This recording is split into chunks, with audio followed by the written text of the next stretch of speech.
اور خطبے میں آپ یہ کہتے ہیں کہ وہ لوگوں، اللہ نے اپنے ایک بندے کو یہ اختیار دیا تھا، اپنے بندے کو یہ چوائس دی تھی کہ چاہے تو وہ بندہ دنیا کی نعمتوں کو لے لے اور چاہے تو وہ اللہ کے پاس چلا جائے۔ اللہ کے اس بندے نے اللہ کے پاس چلے جانے کے آپشن کو قبول کر لیا اور اللہ کے پاس جانے کے لیے تیار ہو گیا۔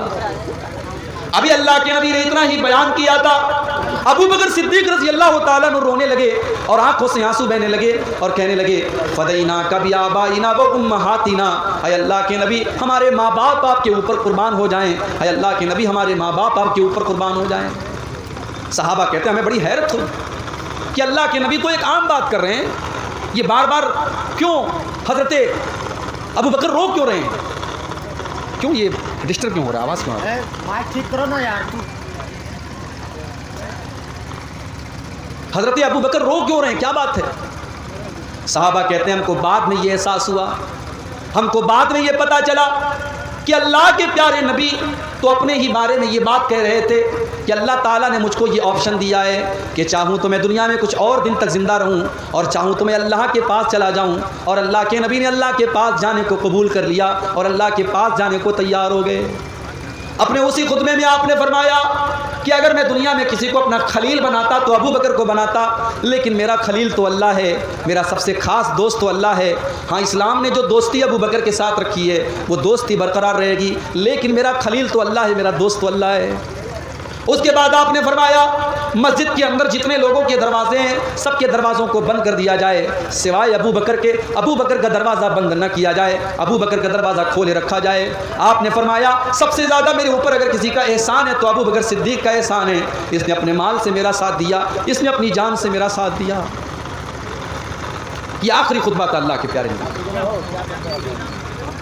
سنیچر کا دن آیا، سوموار کے دن آپ کا انتقال ہوا، سنیچر کا دن آیا، آپ بے قرار ہیں، بے چین ہیں، بار بار چادر کو پھینک رہے ہیں، اوڑھ رہے ہیں، پھینک رہے ہیں۔ آپ نے اسی عالم میں فرمایا، یہ تو ریڈیو بج رہا ہے، کیا بولیں گے اس کو؟ ڈالیو تو کون مائک کا کارن ڈالیو تو بھائی ڈالو تو یار چھوٹو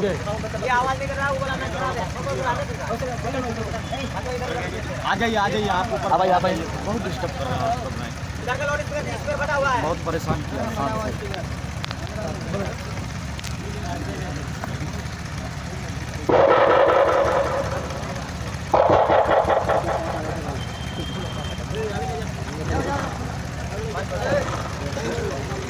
سنیچر کا دن آیا اللہ کے نبی کی زندگی، سوموار کے دن آپ کا انتقال ہو رہا ہے، سنیچر کا دن آیا، آپ بستر پہ لیٹے ہوئے بے چین ہیں، بے قرار ہیں، بار بار اپنی چادر کو پھینک رہے ہیں، اوڑھ رہے ہیں، پھینک رہے ہیں۔ اسی بے قراری کے عالم میں اللہ کے پیارے نبی فرماتے ہیں لعن اللہ الیہود والنصارى اتخذوا قبور انبیائہم مساجد۔ اللہ کی لعنت و یہود و نصارہ کے اوپر، انہوں نے اپنے نبیوں کی قبروں کو سجدہ گاہ بنا لیا، انہوں نے اپنے نبیوں کی قبروں کو مسجد بنا لیا۔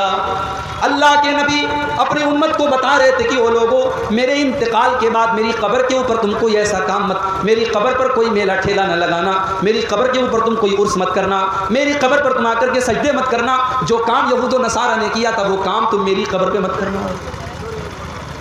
میرے پیارے ساتھیوں، آج امت کو نبی کی محبت تو یاد ہے، نبی کی پیدائش تو یاد ہے اور نبی کی پیدائش کے نام پر جشن تو یاد ہے، مگر آج امت کو اپنے نبی کی یہ وصیت یاد نہیں ہے۔ آج امت کا ایک بڑا طبقہ قبر پرستی میں مبتلا ہے، آج قبروں کے اوپر سجدہ کیا جا رہا ہے، آج مزاروں کے اوپر سجدہ کیا جا رہا ہے، آج گلے میں تعویذ پہنا جا رہا ہے، آج ہاتھوں میں تعویذ پہنا جا رہا ہے۔ جس کام سے اللہ کے نبی نے اپنے آخری ٹائم منع کیا تھا اس کام کو آج امت کے لوگ کرتے چلے جا رہے ہیں۔ میرے پیارے ساتھیوں، وہ نبی جب دنیا سے گئے، آخری دن ہے آپ کی زندگی کا، سوموار کے دن آپ کا انتقال ہوتا ہے اور اتوار کے دن رات میں جو چراغ آپ کے گھر پہ جلتا ہے اس چراغ کا تیل بھی پڑوسی سے ادھار لیا جاتا ہے۔ اس نبی نے اپنے لیے کچھ نہیں کیا، کوئی پراپرٹی نہیں بنائی، کوئی مکان نہیں بنایا، کوئی دولت اکٹھا نہیں کی۔ اس نبی نے پوری زندگی کو اللہ کے دین کے لیے لگا دیا۔ اس نبی کی زندگی کا ایک ہی مقصد ہے کہ لوگ اسلام لے آئیں، لوگ ایمان لے آئیں، لوگ توحید پر آ جائیں۔ اللہ نے قرآن میں فرمایا فَلَعَلَّكَ بَاقِعٌ نَفْسَكَ عَلَىٰ آثَارِهِمْ إِن لَّمْ يُؤْمِنُوا بِهَٰذَا الْحَدِيثِ أَسَفًا۔ اے نبی اگر یہ لوگ ایمان نہیں لاتے تو کیا آپ اپنی جان دے دیں گے؟ آپ اپنی جان کو جوخم میں ڈال دیں گے؟ کیا آپ اپنی جان دے دیں گے؟ آپ لوگوں کے ایمان لانے کی اتنی چنتا کیوں کرتے ہیں؟ میرے پیارے ساتھیوں، نماز کی حالت میں اللہ کے نبی کے گلے میں عقبہ ابن ابی معیط آتا ہے اور چادر ڈال کر کے آپ کا گلا دبانے کی کوشش کرتا ہے۔ ابو بکر صدیق آتے ہیں اور اپنے نبی کی جان بچاتے ہیں اور کہتے ہیں اتقتلون رجلا ان یقول ربی اللہ، کہ او لوگو کیا تم اللہ کے نبی کو صرف اس لیے قتل کر دینا چاہتے ہو کہ وہ اللہ کو اپنا رب کہتے ہیں، وہ اللہ کو اپنا رب کہتے ہیں، اس اپرادھ میں اور اس جرم میں تم ان کو قتل کر دینا چاہتے ہو؟ وہ لوگو تم اتنے بڑے ظالم کیوں ہو؟ اللہ کے نبی نماز پڑھ رہے ہیں، ایک ظالم آتا ہے اور آپ کے اوپر اونٹنی کی اوجھڑی لا کے رکھ دیتا ہے، اونٹنی کی گندگی اور اونٹنی کی بچہ دانی لا کے رکھ دیتا ہے۔ اللہ کے نبی سجدے سے سر نہیں اٹھا پا رہے ہیں اور اللہ کا کوئی بندہ آتا ہے اور جب اس اوجھڑی کو ہٹاتا ہے تب اللہ کے نبی سجدے سے سر اٹھاتے ہیں۔ کتنی تکلیفیں سہی اس نبی نے، اور آج اس نبی کا آخری ٹائم ہے، اس نبی کے انتقال کا ٹائم۔ سوموار کا دن آتا ہے، فجر کی نماز کا ٹائم ہے، اللہ کے پیارے نبی اپنے کمرے کا پردہ ہٹاتے ہیں، سامنے ابو بکر صدیق نماز پڑھا رہے ہیں، صحابہ کرام پیچھے نماز پڑھ رہے ہیں۔ اللہ کے نبی اپنے حجرے کے دروازے سے یہ منظر دیکھ رہے ہیں، آپ کے چہرے پر مسکراہٹ آ جاتی ہے، آپ ہنسنے لگتے ہیں۔ صحابہ کرام نماز کی حالت میں محسوس کر لیتے ہیں کہ اللہ کے نبی اپنے کمرے کے دروازے پر کھڑے ہیں۔ صحابہ کہتے ہیں ہم کو یہ ڈر ہوا کہ کہیں ہماری نماز نہ خراب ہو جائے اور کہیں ہم نماز کو بیچ میں سے چھوڑ کے نہ بھاگ جائیں۔ اور ابو بکر صدیق رضی اللہ تعالیٰ عنہ بھی پیچھے ہٹنے لگے۔ اللہ کے نبی نے اشارہ کیا کہ اے ابو بکر تم نماز کو کنٹینیو رکھو، تم نماز کو جاری رکھو، اور آپ نے پردہ گرا دیا اور آپ نے پردے کو دوبارہ اپنی جگہ کر دیا۔ صحابہ کہتے ہیں کہ یہ آخری منظر تھا جو اللہ کے نبی نے اپنے صحابہ کا دیدار کیا تھا۔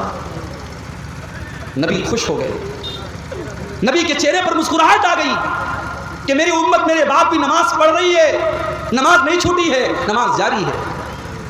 آج امت کو اپنے نبی کو جس چیز کی اتنی فکر تھی، نماز، آج امت کو نماز کی بھی فکر نہیں۔ رات رات بھر تقریریں سننے والے فجر کی نماز میں غائب ہو جاتے ہیں۔ گاؤں میں جلسہ ہو رہا ہے، جلسے میں ہزاروں کی پبلک ہے، مسجد میں چلے جاؤ تو 8-10 لوگ مشکل سے نماز میں ملتے ہیں۔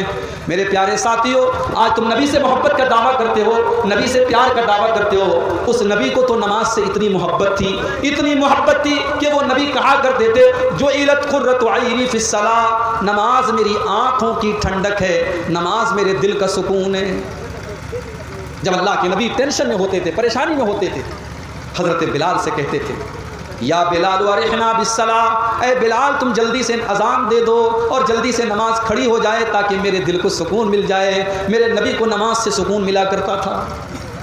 اللہ کے نبی جلدی کسی کے اوپر بد دعا نہیں کرتے تھے، مگر جب آپ کی ایک مرتبہ عصر کی نماز قضا ہو گئی، دشمنوں سے لڑائی چل رہی تھی، جنگ خندق کا موقع تھا اور لڑائی کے دوران آپ کی عصر کی نماز قضا ہو گئی، سورج ڈوب گیا، عصر کی نماز قضا ہو گئی تو اللہ کے نبی کے منہ سے بد دعا نکل گئی۔ آپ نے فرمایا ملأ اللہ بیوتہم وقبورہم نارا، اے اللہ ان کے گھروں کو تو جہنم کی آگ سے بھر دے، ان کی قبروں کو تو جہنم کی آگ سے بھر دے۔ شغلونا عن الصلاۃ الوسطیٰ، اے اللہ ان کی وجہ سے ہماری عصر کی نماز چھوٹ گئی۔ اتنی فکر تھی اللہ کے نبی کو نماز۔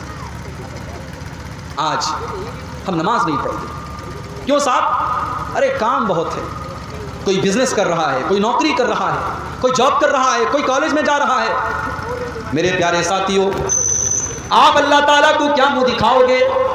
اللہ جب پوچھے گا میرے بندے تو 24 گھنٹے میں 5 بار میرے آگے ماتھا جھکانے کو بھی تیار نہیں تھا، میرے آگے سر جھکانے کو تیار نہیں تھا، تو اللہ اکبر کہہ کر میرے آگے نماز پڑھنے کو تیار نہیں تھا۔ میرے پیارے ساتھیوں، اللہ کو کیا منہ دکھائیں گے؟ یہ نماز نبی کی آنکھوں کی ٹھنڈک تھی، اور اپنے آخری ٹائم بھی اللہ کے نبی نے نماز کی تلقین کی اور نماز پڑھنے پر لوگوں کو ابھارا۔ آپ کی بیوی حضرت ام حبیبہ رضی اللہ تعالیٰ عنہ کہتی ہیں کہ جب اللہ کے نبی کا آخری ٹائم تھا، آپ کی زبان سے الفاظ نہیں نکل رہے تھے، آپ بے قرار تھے، بے چین تھے، تڑپ رہے تھے۔ آپ اس حالت میں اللہ کے نبی کی زبان سے کچھ الفاظ نکل رہے تھے، میں نے غور سے کان لگایا کہ سنوں اللہ کے نبی کیا کہہ رہے ہیں، تو اللہ کے نبی کی زبان سے الفاظ نکل رہے